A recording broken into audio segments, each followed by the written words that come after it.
Bueno, vamos a compartir con Andrés Mora Martínez, abogado penalista y constitucionalista. Es importante porque hay una serie, y bienvenido Andrés, gracias, una serie de dudas sobre el manejo de la situación a raíz de la tragedia. Algo de eso creo que tienes algunos criterios sobre el tema de los desaparecidos, cómo abordar la situación con los familiares, cómo manejar la situación con las autoridades, la parte legal. La semana pasada estuvimos conversando también, que pudieras abordarlo si te parece, el tema de las sucesiones, la gente que fallece, la gente a quien le deja lo poco que pudo haber dejado, en fin, se vuelve jurídicamente algo bastante complejo y no generalmente muy conocido todo ello. Gracias, Carlos. Un principio general: la ignorancia es el principio de la sabiduría. Pero sabiduría cuando buscamos la información para ignorar menos. Pero si no buscamos esa información, no para saber más, sino para ignorar menos, como usted decía, vamos a caer en la ignorancia de la ley. Las leyes penales en Venezuela establecen que la ignorancia de la ley no te excusa de su cumplimiento. Una cosa es libertad y otra cosa es libertinaje. La libertad está supeditada al derecho penal, Carlos, porque nosotros no somos libres de hacer lo que querramos, siempre y cuando que en el ejercicio de esa libertad la ley penal no nos los prohíba. A través de los medios de comunicación social y las redes sociales se han divulgado series de informaciones que se deben de corroborar con anterioridad, precisamente para no entrar en conflicto con la ley penal. Con las personas desaparecidas, constitucionalmente, en el artículo 55 de nuestra Carta Magna, hay una garantía constitucional que inclusive el bien jurídico protegido en esta norma son de los derechos civiles. Esa protección que tiene que tener el Estado en situaciones como la que estamos pasando en Venezuela, porque el terremoto sucedió el 24 de junio, pero estamos sufriendo los efectos de esta catástrofe nacional. Ahora bien, con estas personas desaparecidas, bueno, precisamente allí donde entra el Estado, y hay que hacer la salvedad, Carlos, que el Estado no solamente son los órganos que integran el poder público, tú y yo formamos parte del Estado. ¿Por qué? Porque dentro de los elementos constitutivos del Estado está la población y está el poder público. ¿Cómo crees tú, Andrés, que se está haciendo esto desde que comenzó pues el post-terremoto, todo el manejo de la situación, el tema, bueno, personas halladas sin vida, personas que no es posible por ahora reconocerles por el grado, digamos, en que se encuentra el cuerpo sin vida, cómo Claro. se está actuando, qué crees tú que está haciendo bien o que se está haciendo mal? En fin, han llegado, por cierto, equipos internacionales que le van a dar apoyo en alguna medida a todo esto. Mira, como te decía anteriormente, con esa garantía constitucional 55 de la Constitución, pudiéramos entrar en la comisión por omisión, esa omisión tardía por parte de los cuerpos o los órganos que integran el poder público en relación al manejo de esta catástrofe.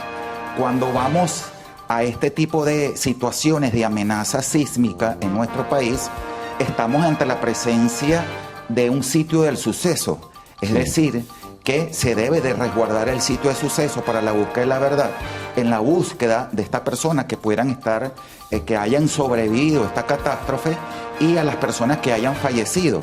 El manejo de esta circunstancia por parte de los cuerpos rescatistas y de la sociedad civil que se ha prestado para eso. Hay unos factores generadores de la culpa en cuanto al derecho penal, que es la imprudencia, la impericia, la inobservancia de las personas que se prestan para buscar a estos desaparecidos en esta catástrofe nacional, pudiendo en el auxilio que ellos prestan causar lesiones, causar muertes de personas que han sobrevivido a ellas. Sí. Y es muy importante el manejo de personal calificados, de venezolanos y de países hermanos que han prestado este tipo de ayuda en nuestro país. Te voy a interrumpir porque vamos a hacer una pausa, Andrés, ya vamos a regresar enseguida para que retomes la conversación, que es un tema bien interesante, ¿no? Si se ha hecho bien o no se han hecho bien las cosas. Estamos con Andrés Mora Martínez, abogado penalista y constitucionalista.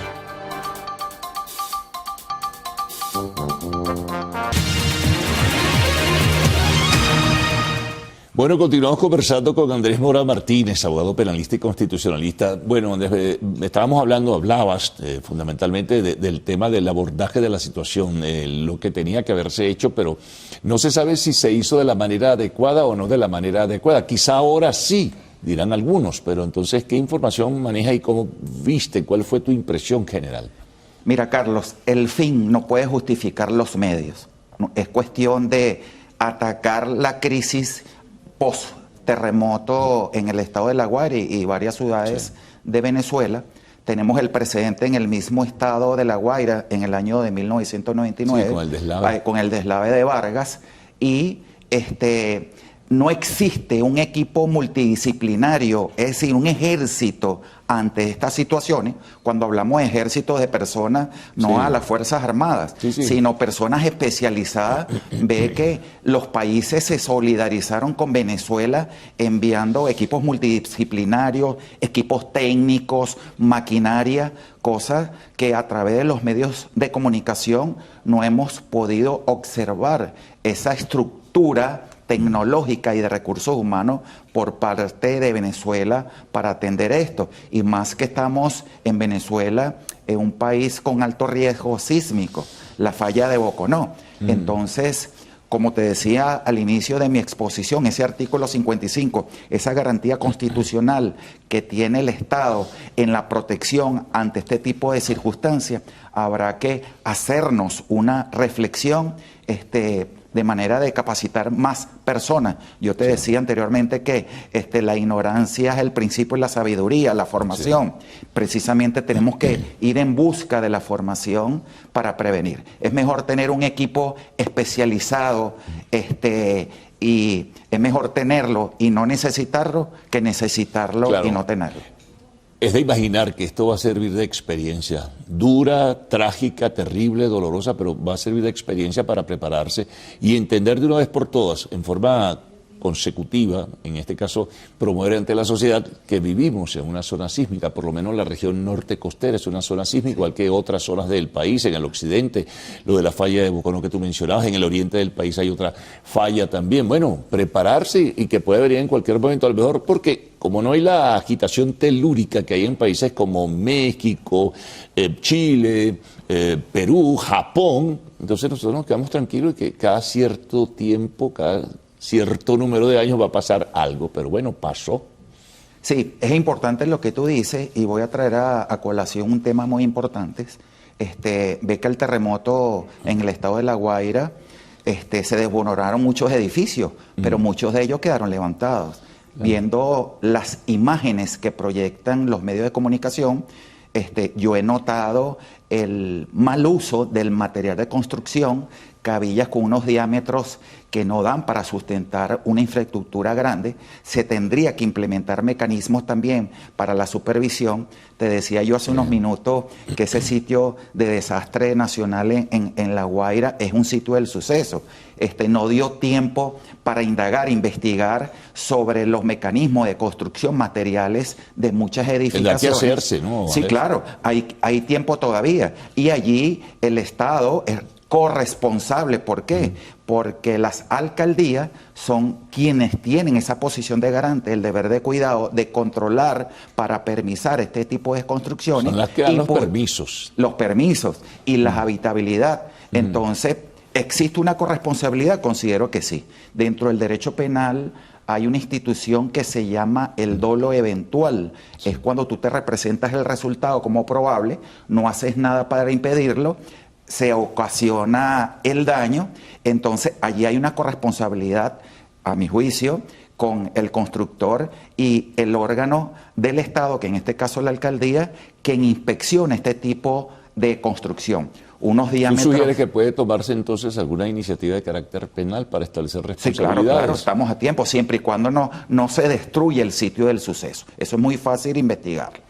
Ahora, sí, prepararse, abordar la situación, pero el Estado tiene, como tú decías, un compromiso y una responsabilidad de por medio. En todo caso, la responsabilidad del Estado es mayor con las víctimas, ¿verdad? Con las personas que perdieron sus bienes y que ahora se quedaron incluso sin viviendas y sin posibilidades, incluso hasta de trabajo, ¿no? ¿Qué hacer allí? Bueno, no es que en gran parte el Estado tiene responsabilidad. El Estado es responsable en la protección, porque hay otras garantías constitucionales, el derecho a la vida, el derecho a la salud, el derecho a la propiedad, establecido en el artículo 115 constitucional. Allí lo que hay que implementar políticas de Estado de manera para resarcir, reparar, proteger a las víctimas del terremoto y evitar, porque si hay esa frase que nosotros siempre manejamos desde pequeños, más vale prevenir que lamentar. Hoy Venezuela está lamentando, entonces no podemos llegar a ese punto.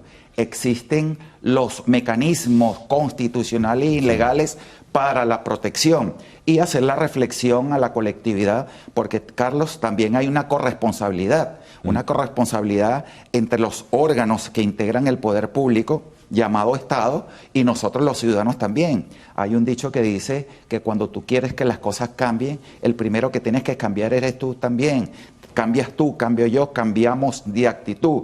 Venezuela se acomoda con esta crisis, no tanto posísmica, sino crisis política con un cambio de actitud. Simple y llanamente, hoy estamos así, mañana vamos a estar muchísimo mejor. Bueno, es de suponer que incluso lo han planteado algunas personas, hay como que repensar al país, hay que medir las cosas, hay que romper cadenas, hay que ampliar el universo, sobre todo de la seguridad jurídica, que es muy importante en este caso para las inversiones que tienen que venir más aún en medio de la tragedia que estamos viviendo. Hay que hacer muchas cosas. Sí, hay que hacer muchas cosas ante la eventual renovación del Tribunal Supremo de Justicia en sus diferentes salas, que ellos sean el garante de la legalidad.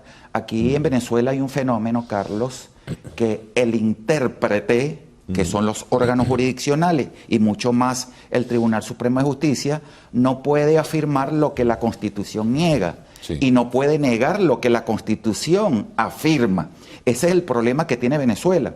Yo he visto que dentro de las políticas gubernamentales sobre la transformación del sistema de justicia, hablando de crear una línea 0800 de denuncia y demás, no, aquí lo que hay que garantizar el espíritu del legislador, garantizar el principio de la legalidad. Y los tribunales, siendo los órganos jurisdiccionales garantes en la interpretación de la ley, no apartarse sobre la premisa que yo te decía anteriormente. Sí. Aquí todos los días, a través de las interpretaciones de la ley y de la misma Constitución, se está reformando la Constitución, se está reformando la ley, pero no por el órgano que la creó, que es la Asamblea Nacional, sino a través de las interpretaciones, por medio de los órganos jurisdiccionales. No, te iba a comentar que te hice cita antes sobre, claro, a lo mejor no es el área que tú específicamente manejas o te dedicas a ello, que es la parte sucesoral, porque queda una cantidad de vacíos, hay una cantidad de lagunas desde el punto de vista jurídico. ¿Qué va a pasar con el tema de los bienes, con las personas que heredan, con las personas cuando son grupos familiares que desaparecen?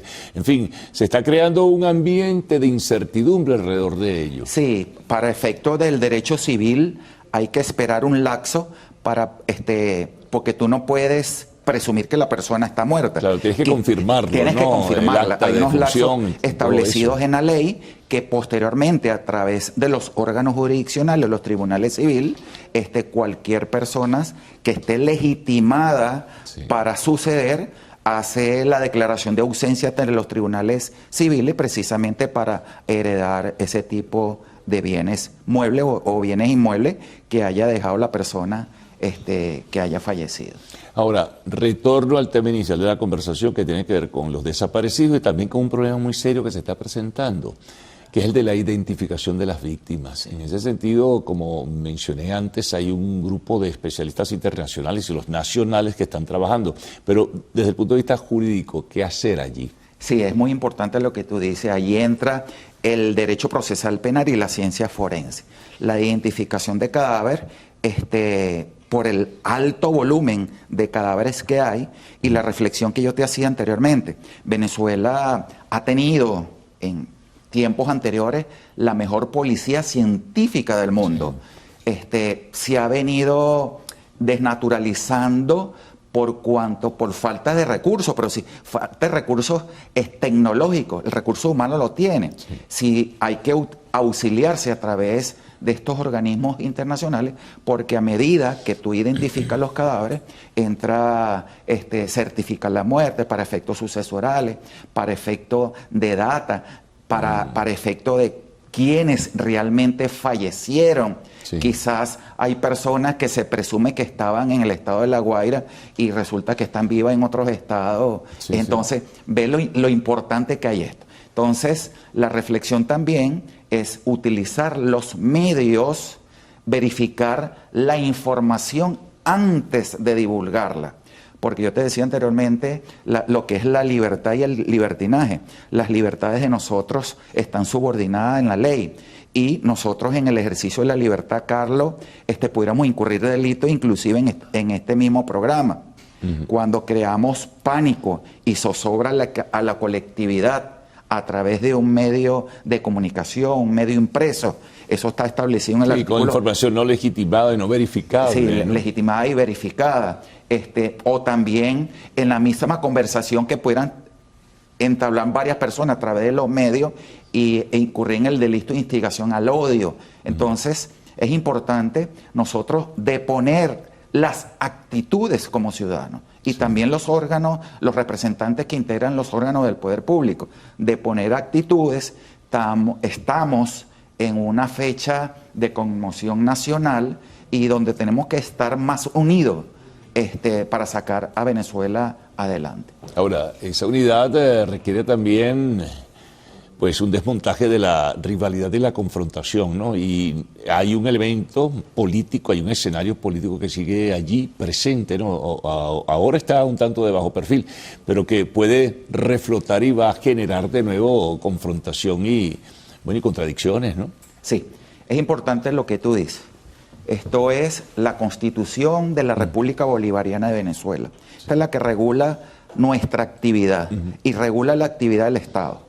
He escuchado a través de los medios de comunicación social que no podemos tocar unos temas de interés nacional, la reestructuración del Tribunal Supremo de Justicia, Consejo Nacional Electoral y demás, porque estamos en un momento de conmoción nacional. Eso puede esperar.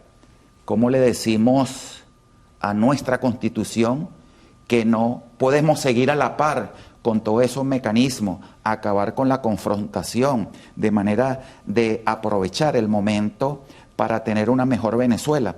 No podemos parar todos estos sistemas políticos, jurídicos, por una situación Venezuela. Simple y llanamente tenemos que hacer cumplir la Constitución. Muy bien, gracias por tus apreciaciones y comentarios. Así que bueno, estaremos muy pendientes, Andrés. Gracias por haber estado con nosotros en la mañana de hoy. Bueno, hacemos la pausa y al retorno estaremos pues presentando notas internacionales y además lo más destacado, por supuesto, el Mundial de Fútbol 2026 en el segmento de los deportes.